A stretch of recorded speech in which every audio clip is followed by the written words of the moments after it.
We come now to Jesus' fourth blessing. Blessed are those who hunger and thirst for righteousness, for they will be satisfied. You know, a good appetite is actually a real blessing. As you can see by this lovely room around me, I tend to have a bit of an obsession with plants. And you can tell a plant is on the verge of dying when it starts taking less water. It's always a sign for me that if I don't do something soon, that thing is going to wilt and die. When a living thing ceases to hunger and thirst, it's an indicator that it's already dying. When we go to the doctor, one of the main questions they will ask is, how's your appetite? Because loss of appetite is the red flag that nature hangs out to tell us something's up. It's the same, y'all, when it comes to our spiritual reality. You and I hunger and thirst. There is a hidden reality deep in our most intimate desires that longs to be fulfilled, and we spend our lives seeking how to fill it. Some of us may reach for success and a solid economic standing. Some of us may feast on the praise of others, looking for the satisfaction of applause or approval.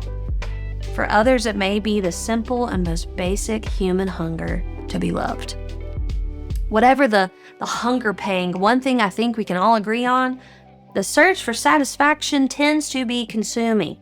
I don't know about you, but I can find myself acting like a bottomless pit, eating the things of the world, but I'm never full. But that is what cravings tend to do. They consume us. We can often think of nothing else but to be filled, satisfying this proverbial pit in our stomachs. What is that?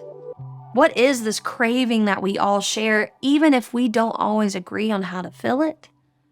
It is actually the reality placed there by God Himself, revealing to us that there is something beyond, something greater, something or someone that exists as a source in our satisfaction.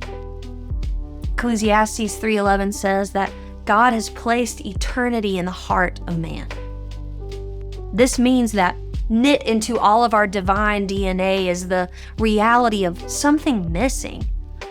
I've actually heard it said that hunger is the mother of all religion. Maybe you've always wondered about the sheer mass of religions available to humanity. It's the shared craving we have. From the beginning, mankind has lifted up a unified cry, something's missing, there has to be more. You may have heard a Baptist preacher call it a God-shaped hole in your heart. Other religions explain it as the search for nirvana or inner peace through union with the universe. The Rolling Stones and Britney Spears define it as the always pervading reality I can't get no satisfaction. You and I are born hungry and thirsty.